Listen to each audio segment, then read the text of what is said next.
your next step. If you're at this church and you've been here for a couple weeks or today's your first time, but you're like, hey, I kind of like the vibe. I feel like this is a place that I'd like to see if maybe there's an opportunity to become family here, part of the imperfect family that makes up the Bridge Church.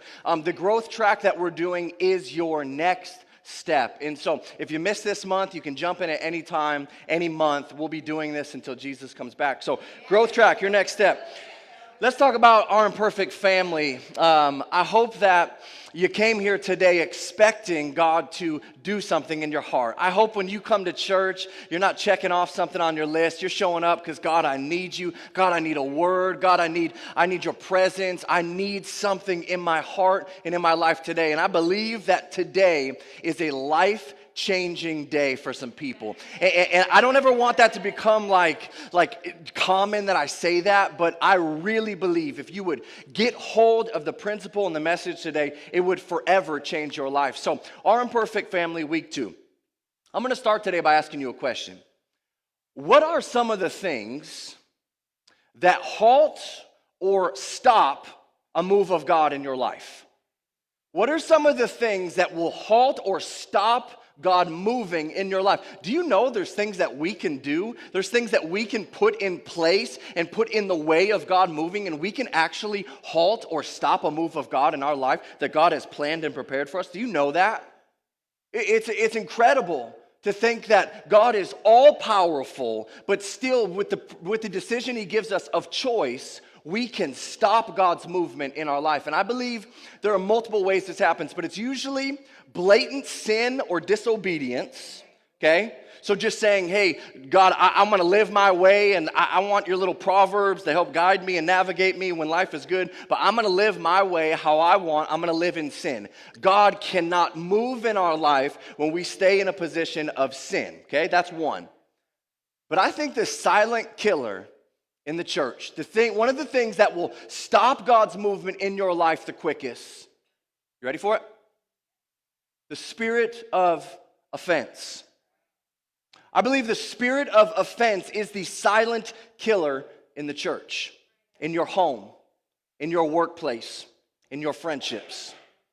I'm going to talk through this a little bit today, but I'm going to start by putting myself out for you all to see. I deal with this the same.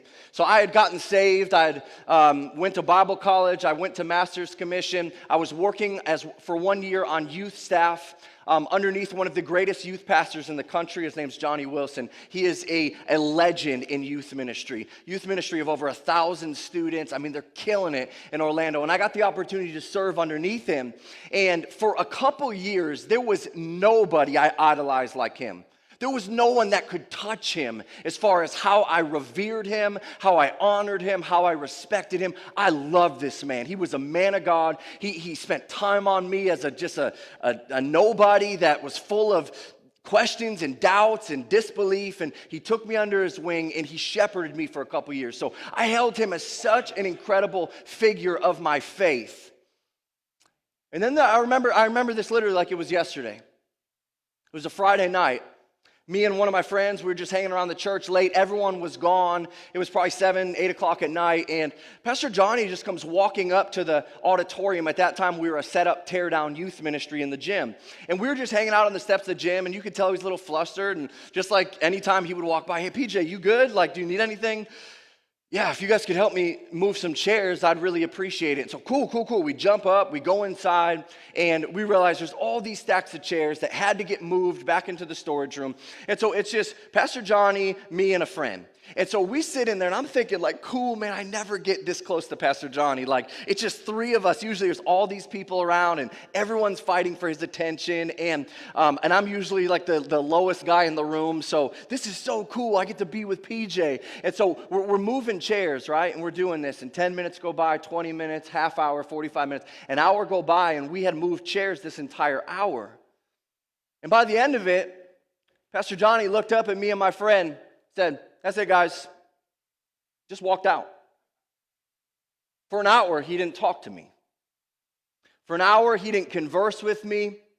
And I'll just be as petty to say he didn't even say thank you. And there's a whole Seinfeld episode dedicated to the principle of a thank you. I'll chase someone into the Bronx for a thank you, okay? No, thank you. And at the end of it, watch this. I went into this. He's my hero. I idolize him. By the end of that, I was like, who doesn't say thank you? Like, who works side by side with someone for an hour and doesn't even talk to him? Like, this was an opportunity for him to kind of know me a little bit more, and I had all these things that I was hoping we'd talk about. Let's talk about sports. Let's talk about, girls, whatever. I don't even care. Let's just talk. Like, let's be kind of friends for a moment. And for an hour, I got nothing. And I remember I left there, and it started as this small seed of, he just kind of uses people. He doesn't even really care about us. I guess we're just people to accomplish what he wants. We're just kind of serving his ministry and his purpose. And all of these thoughts started to fester up inside of me. And then a week goes by. And I realize I should probably tell some other people about the real Pastor Johnny that they don't know. So I start grabbing some people and telling them what happened. And every time I tell it, it gets a little worse. And by the end of it, man, he cussed me out in the gym. He cussed at me. Talked about my mama. By the end of it, this story has grown. And the way that I'm communicating about my hero was halted in 1 hour. I spent years idolizing him in 1 hour. I let this lack of conversation and this no thank you build up this towering flame inside of me. I let one interaction with him cause a full-blown offense in my heart.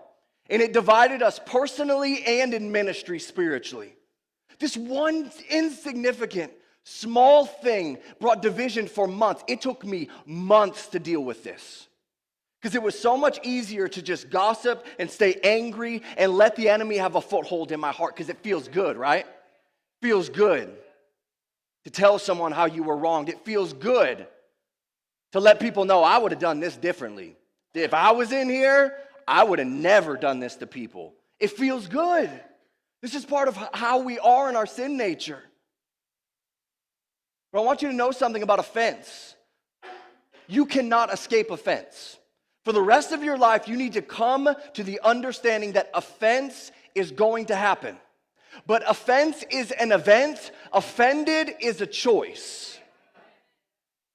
Offense is an event. It's going to happen. Maybe it's on purpose. Maybe it's completely insignificant, not understanding what's happening. Here's what I didn't know.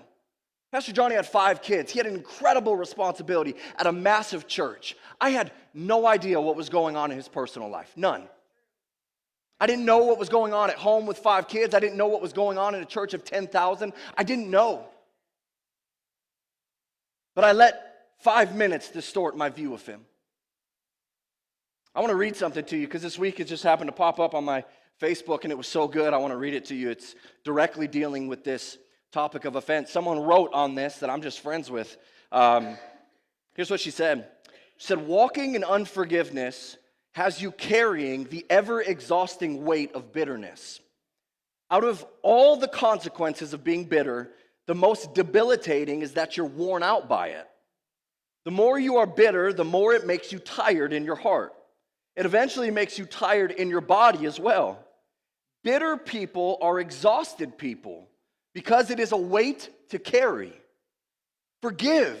Stop feeling angry or resentful towards someone for an offense, flaw, or mistake. Get rid of, now she goes to scripture, Ephesians chapter 4. Get rid of all bitterness, rage and anger, brawling and slander, along with every form of malice. Be kind and compassionate to one another, forgiving each other just as Christ forgave you. Let it go, my friends. The burden is too heavy. It will infect all your relationships, not just the ones you're holding in unforgiveness. This is the power. This is the root of a sentence. This is the root of a look that you got. This is the root of a not good driver. This is the root. It usually starts small. Do you know that? It usually, like Pastor Johnny had no idea what I was thinking and feeling. And I went months without telling him, robbing and stealing what God was doing in my heart and what God had called us to do in ministry together. So I believe today is your day to get out of prison. You get a get out of jail free card today. Through God's word And through, I believe, the response he's calling us into today, it is the opportunity for some people to get out of the prison of offense. Now, someone would say, yeah, but last week, didn't you tell us that prison might be part of God's process? I sure did. But the prison of offense is never part of God's process. Never, ever, ever, ever. And the Bible gives us a perfect roadmap to dealing with offense. So we're going to be in the book of Matthew. We're going to read 3 different things that Jesus said today in the Gospel of Matthew. One is very early in his ministry. One is towards the back end of his ministry. And one's right in the middle. But we're going to learn from God's word today, how do we deal with offense? Jesus is going to start by teaching in Matthew chapter 5. You may be familiar with some of this text, but this is in the longest sermon ever preached category of Jesus' ministry. This was early on. Now, Jesus started by teaching on something that was very big. But then he comes down from this very big statement, and he actually makes it much more small and practical. He starts by teaching on murder, and by the end of it, he's teaching a very much smaller principle. So let's start in Matthew chapter 5. We're going to start in verse 21. Jesus starts by saying, "You have heard that it was said to the people long ago." I love it when Jesus starts this way, because Jesus is about to correct what has been misunderstood. "You shall not murder." I think we'd all agree, good principle to live by. "And anyone who murders will be subject to judgment." This is what people knew. This is what they heard. "But I tell you that anyone who is angry with a brother or sister will be subject to judgment." Who's he talking about? Who are your brothers and sisters? They sit in this room right now. This room is full of brothers and sisters. Again, anyone who says to a brother or sister, "Raka!" Right, what does that mean? Okay. I don't know what that meant, so I had to look it up because it really bothered me. I'm like, who says that? Like, I'm not going around, "Raka!" like to people, like, that's not like a offending term to me. I guess you could say it and I wouldn't be bothered by it much. Raka is a term of contempt. It's meant to, and we have modern day words to replace this word. But Jesus says, anyone who says to your brother or sister, "Raka," is answerable to the court. And anyone who says, "You fool," will be in danger of the fire of hell. Here's what Jesus starts by saying. He says, you have heard it said. He's addressing what they've heard. And here's what they heard. As long as you don't kill somebody, as long as you don't beat them up physically, it's okay to hate them in your heart as long as you don't do anything about it physically. This was how they were living. This was the misunderstanding that they had towards this principle. So when someone has offended you either accidentally or purposefully, what is our default response? What have we heard it said on how we deal with that? I'll tell you, because I deal with this the same. One of my first responses is I want to vent. Vent is the Christian word for gossip. Usually. I just need to let it off my chest. Okay? Now let me say this. If you got a spouse or something and you're really burdened up and deep by this and you really do need to talk and they're gonna help you through the forgiveness process, this could be a good step. But usually it's not like that. It's my boys and my girls, and I just need them to know how bad they did me, right? That's our default. That's what we've heard said by grandparents and parents and teachers and friends. You get hurt bad enough, you get some people around you to affirm how bad you were treated. We default, and we've heard it said that we gossip, we shun, and we even sever relationships. That's what we've heard it said. I could never forgive them for that. And here's what I want to say. I don't want to demean anything that you've went through. Some people in this room, you've had incredible hurt and unbelievable sadness in your life. And I'm not telling you today that you need to leave here and restore relationship. What I'm saying to you today is God wants to get you out of the jail and the prison that you're in of offense. Don't misunderstand what I'm saying. Now, God may reconcile you to that person, and you may have an even better friendship than you ever had before because you got this thing out of the way, but maybe not. Maybe that's not what God's going to do. Let's start again in verse 23. Jesus says, therefore, this is startling. Therefore, if you are offering your gift at the altar, and there remember that your brother or sister has something against you. This isn't just that you've offended someone. Now that you know that they're offended towards you. It's not just your offense, it's their offense that you're aware of. Leave your gift there in front of the altar. First go and be reconciled to them, then come and offer your gift. This is crazy. Because in the church, right, we start every service by worshiping God. That's our altar. This is our place of sacrifice, our place of surrender, our place of worship. Here's what Jesus literally said. I don't want your praise until you've gone and done what I said. Put your praise on pause until you go and do what I just told you to do. Here's why some of us, we're hitting this wall in our spiritual journey. We keep coming to we get so far with God and then we feel like we can't get any further. We're hitting this place in our worship, in our devotion, in our spiritual release. We just can't seem to move further. And I'll tell you right now, it's probably because there's an offense in your heart that you have not released.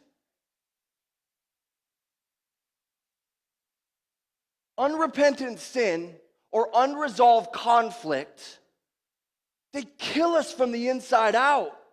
They eat us up. It's like a cancer that just spreads in our body. And what starts is just that small, he didn't talk to me for an hour. 3 months later, he doesn't believe in me. He doesn't love me. He doesn't care about me.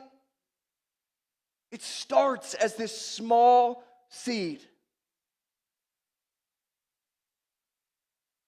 Verse 25. Jesus says, settle matters quickly with your adversary who's taking you to court. I always felt like this was a separate part of the text. I almost felt like it stopped right there at verse 24, and then this was a different thing Jesus was saying, but this was all connected.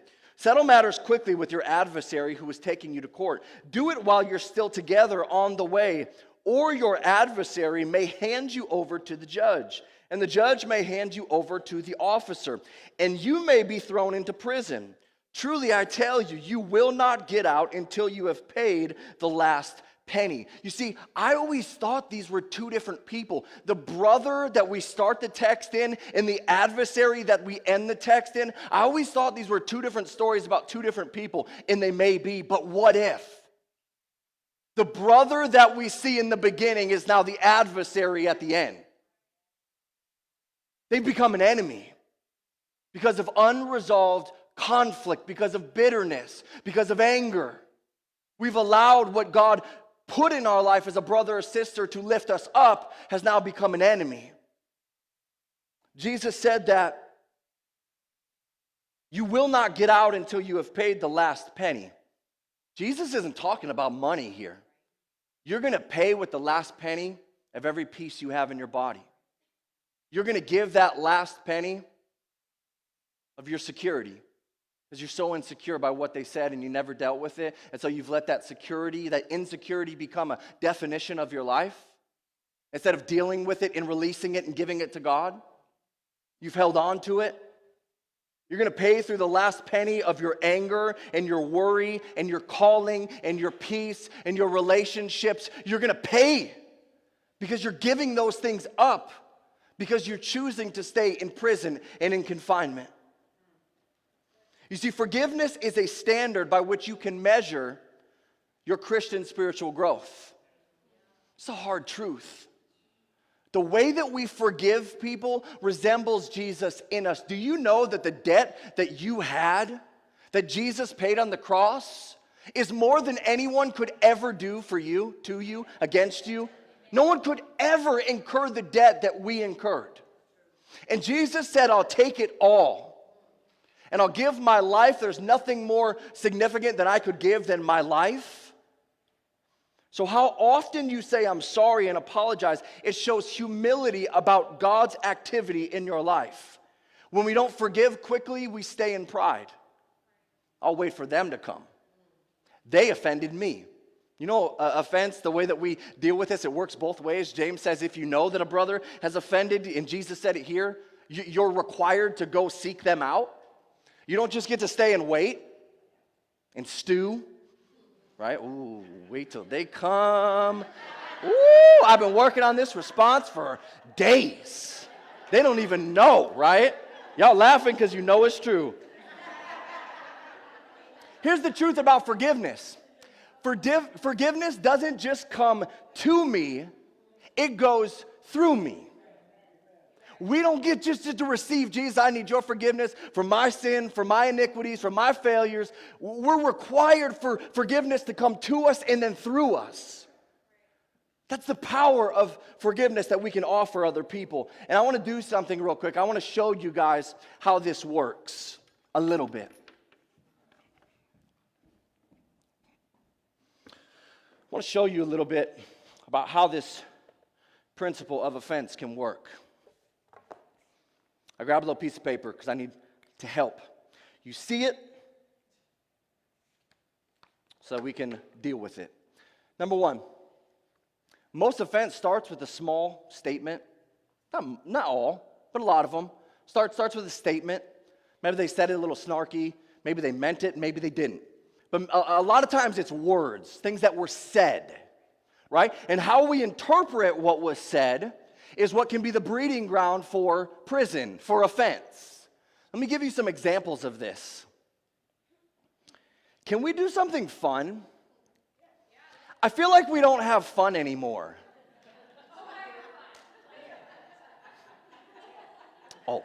Oh, we don't have fun anymore. Oh, okay. So what you're really saying here, I see what you're saying. You're saying I'm old and boring. Oh, okay, so we don't have fun anymore. Okay, so why don't you just go have fun with your boys? I'll be at home just being boring. I'll be watching Lifetime, and I'll be in bed at 8 o'clock. So I'm old and boring, so okay, I hear what you said. You're at Christmas, right? Oh, and you just ate the best apple pie you ever had in your life. Your wife's sitting across the table, and you just let everyone know, my grandma makes the best apple pie in the whole world. Meanwhile, your wife's like this. In the whole world, because I've been making apple pie for you for years. Oh, so I know what you're really saying here. Okay.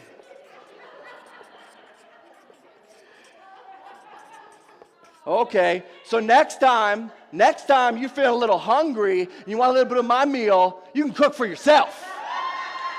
You can cook for yourself. Okay? Watch this. I'm really worried about you. I feel like it's been a little while since we've connected. I feel like, just being honest with you, I love you and I care about you. I just feel like you're struggling and are you okay? Can I help you? Oh, okay. Okay. I'm struggling. Oh, okay.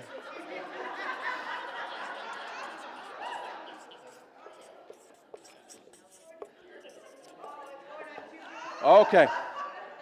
Okay, so I'm messed up and you're not. Oh, okay. All right, you're perfect. You're doing good.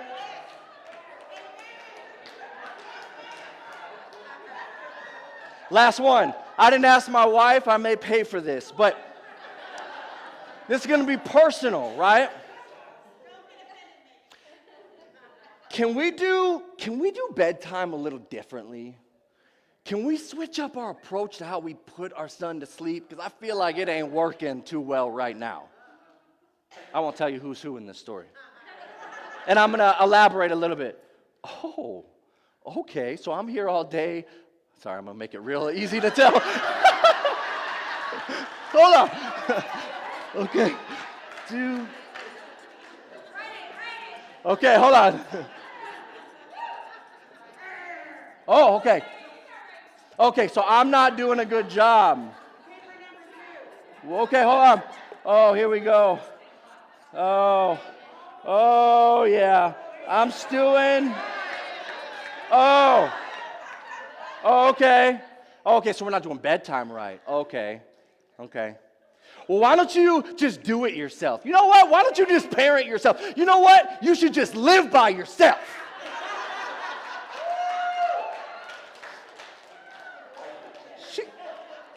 She might have said that. I don't know.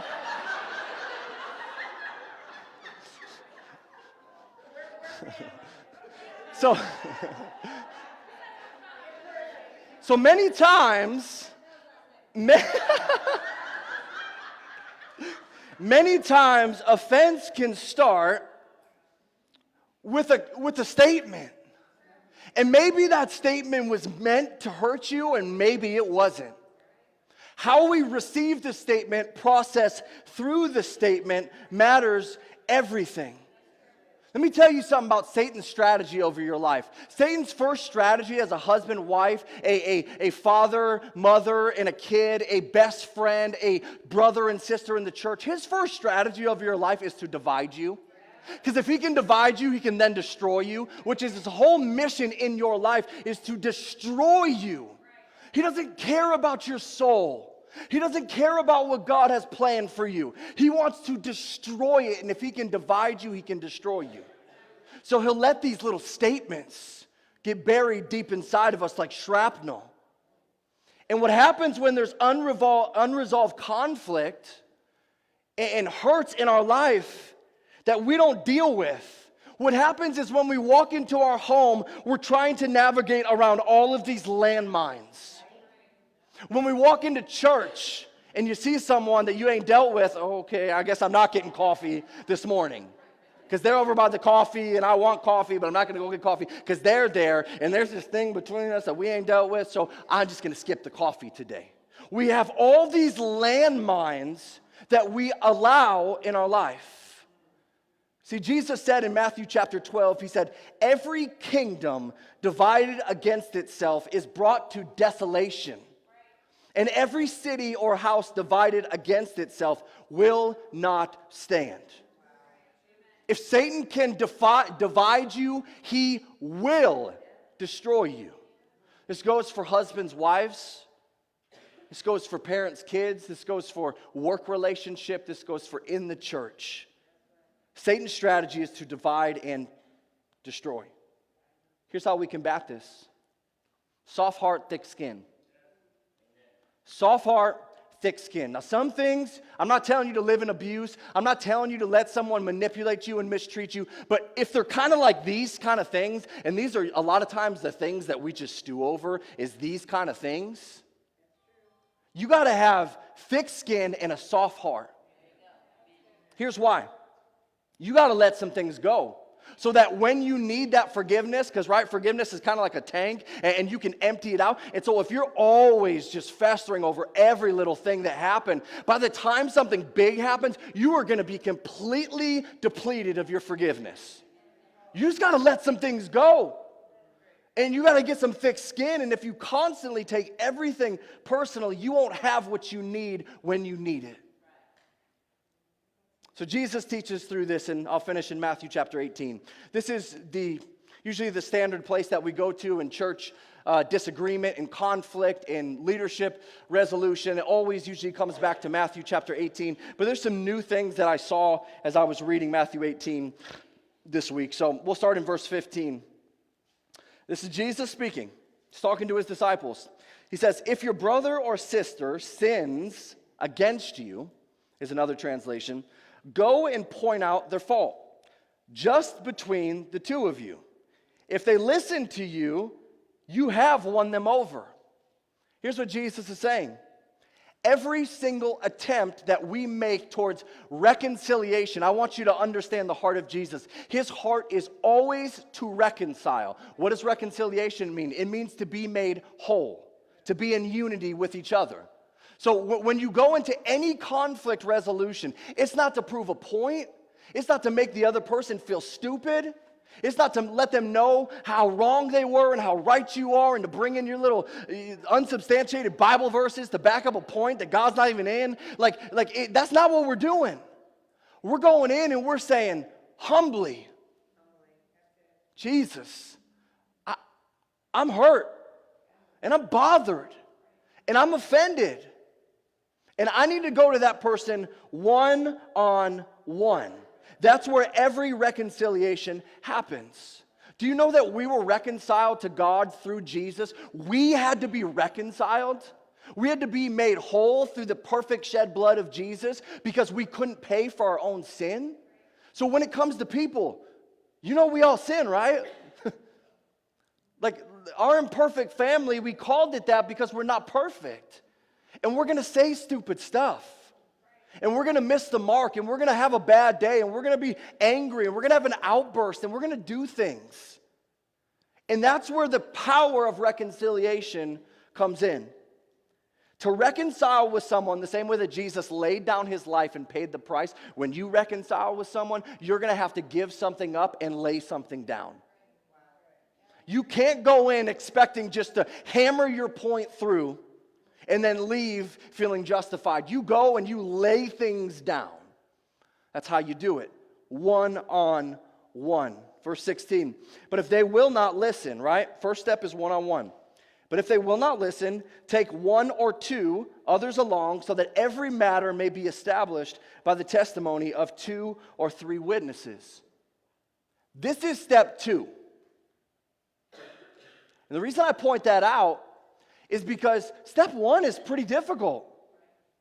Especially the closer the proximity to your heart, the harder it is to have that conversation. The closer they are in relationship or the shared history that you've had, the harder this conversation is. Because it hurts. Now, sometimes people will say things in passing at the store or something, and I can let that go. I'm thinking about it for 5 minutes, and it's just not offending me anymore. That's fine. I don't got to go find them on Facebook and find, you know what, I need to reconcile this with you. No, just let it go. It's the stuff that you can't let go of. That it's Tuesday and this happened 3 weeks ago and you're still thinking about it when you're driving to work. Can't believe what they said to me. Can't believe they didn't talk to me while we set up chairs. But this is step 2. Let me say this. I'll say this to you, but also Christian leadership in the church. Don't ask us to do something unbiblical. And what I mean by that is don't ask us to step in and mediate something before you've went one-on-one. You wouldn't ask me to blatantly sin. I'm not just saying me. You wouldn't ask someone to blatantly sin, but many times we ask people to do it other than how Jesus told us to do it. It always starts one-on-one. And more times than not, you can find reconciliation in that one-on-one. More, and I promise you, it's always scarier than it ever ends up being. Because you'll play this out before you get into the conversation. You're like rebuttaling. You're having a whole conversation. They're going to say this. And then I'm like, oh, I got this. Oh, they ain't ready for this statement. And like we're thinking through, and then by the end of a real one-on-one, humble heart, Jesus at the center, you leave like, that wasn't that bad. Like I thought it was going to be a lot worse than that. Anyone else? Like you've been there. And by the end of it, you're like, man, I'm so glad we did that. It was so hard to schedule it because it's intimidating, but I'm so incredibly glad we did it. Verse 17, if they still refuse to listen, tell it to the church. And if they refuse to listen even to the church, treat them as you would a pagan or a tax collector. Now, this is an interesting statement. I'm not going to go to, there's a huge rabbit trail here that I'm not going to go all the way down, but this is interesting because Matthew, this is the book of Matthew, was a tax collector who followed Jesus. So what is Jesus exactly saying here? When he's saying, you won't reconcile one-on-one, you won't reconcile with mediation, so now we have to treat you as a pagan or tax collector. What is he saying? Because in many places in the Gospels, we see Jesus loving and sitting at tables with sinners and tax collectors, getting rebuked by the Pharisees. And Jesus would say something like, I didn't come for the healthy, I came for the sick. I'm here to seek and save the lost, right? So there's an interpretation of this as you do nothing. You just kind of let them stay in the environment, you let them stay in the grace and love of God's presence, and hopefully God will work it out. Okay? But here's what I really think Jesus was saying here. Now, some people, they can get power hungry on what I'm about to say. Because this rarely ever happens. I've only ever seen it once ever in all the years of being in the church. But I think what Jesus was saying was, if you're unrepentant to the one-on-one, if you're unrepentant to the 3-on-3, whatever, now you lose your right to fellowship in what I've created for the body of Christ. Now we have to divide. Now, Jesus never stopped loving the tax collector and the sinner. Always love them, but now you've given up your right to fellowship and community, okay? So the love never changes, but the association within the community, they give that up out of unrepentance, okay? Verse 18, Truly I tell you, Jesus, I love this, Kristen, you shared this morning. Truly I tell you, whatever you bind on earth will be bound in heaven, and whatever you loose on earth will be loosed in heaven. Again, truly I tell you that if two of you on earth agree about anything they ask for, it will be done for them by my Father in heaven. For where 2 or 3 gather in my name, there am I with them. This is powerful. What if the Bridge Church unified around a commitment to be reconcilers and not avengers? What if we agreed together that we're going to deal with things quickly? We're going to settle matters quickly. We're going to go one-on-one, and we're going to do our best to have a humble heart and lay ourselves bare before the cross and then before the person seeking reconciliation, not a vengeance. What if we made an uncommon commitment to do this? You know that almost every church split that's ever happened started with unresolved conflict? This is supposed to be the example to the world on how we do this right, God's way. But many times the church is the ugliest place for unresolved conflict and sin. It shouldn't be that way. We've been given the greatest gift of reconciliation the earth has ever known. So I don't know if anyone ever watched this show, but Friday Night Lights was one of our favorite shows. And Coach would always say, get all his team together. Most of you, if you've seen the show, you'll know this. Clear eyes, full heart, can't lose. Right? This was the anthem of their team. Clear eyes, full heart, can't lose. This is corny as heck, but all week I was chanting this. I felt like God was telling me something, and he was using Friday Night Lights to speak it into my soul. Jesus first, humble heart made whole. Jesus first, humble heart made whole. That's for you. That's for the church. That's for the person that walked in here today. And maybe God's bringing to your memory some unresolved conflict you have in your life. Maybe it wasn't very far back you had to go.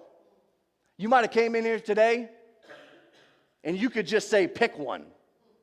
If we're just being honest and we're laying ourselves bare before Jesus, we just say, you can have your choice because I got a bunch of them floating around right now. I believe in a moment, as we end our service today, I believe that God is going to free some of you from the prison that you've been living in. Every single one of you had a piece of paper on your seat when you came in today. It wasn't to write on, wasn't to doodle. It was for what I'm about to do. You see, I wrote down all these little comments, right? And some of these are kind of fun, and we had a laugh together, but we all have these things tattooed on our heart. We have statements that were said about us. We've had statements that we've said. And I believe that through the action of doing what I'm about to ask the church to do, I believe that this is going to be the first step. This isn't the final chapter of this story, but this is a step that you can make towards doing what Jesus said. Because in a moment, we're going to close our service like we always do by worshiping God. But what we're also going to do is we're going to do what Jesus said at the altar. Verse 23, Jesus said, therefore, if you're offering your gift, if you're worshiping me at the altar, and there remember that your brother or sister has something against you, leave your gift there in front of the altar. First go and be reconciled to them, then come and offer your gift. See, forgiveness doesn't mean forgetting, it means releasing. And so you have a piece of paper.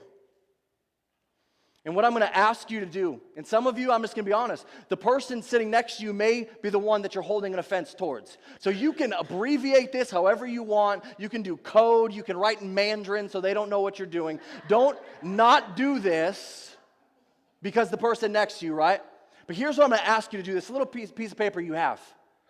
Maybe you need to put a name on it. Maybe you need to put a sentence on it. I'm asking you to search your heart. Like David said, search my heart, O God, and if there's any unclean, any iniquities inside of me, God, would you purify that out of me? God, if there's an offense that I'm holding, if there's an offense that I'm carrying, God, right now, would you expose it to me? God, I want out of prison. I don't want to stay here. So God, right now I ask you, would you search the hearts of our church? God, each person in this room, if there's an offense that we're carrying, and then in a moment, the worship team, you can make your way up. In a moment, we're going to go back into worshiping together, and we're going to close that way. And here's what I'm going to ask you to do, and I believe it's going to be a powerful moment for some people. When you have that name, you have that sentence on that piece of paper, when you're ready, I want you to crumple that thing up, and I want you to come lay it at the altar. And this is a sign. God, I'm going to do it your way. I've done it my way. I've tried to find people to back me up. I've found people to affirm my hurt. But God, today, I don't want to leave with this hurt, with this offense. I'm taking step one. I'm going to identify the offense. Before I worship you, I'm going to crumple it and lay it at the altar. And then I'm going to worship you. Step two is you need to have a one-on-one this week.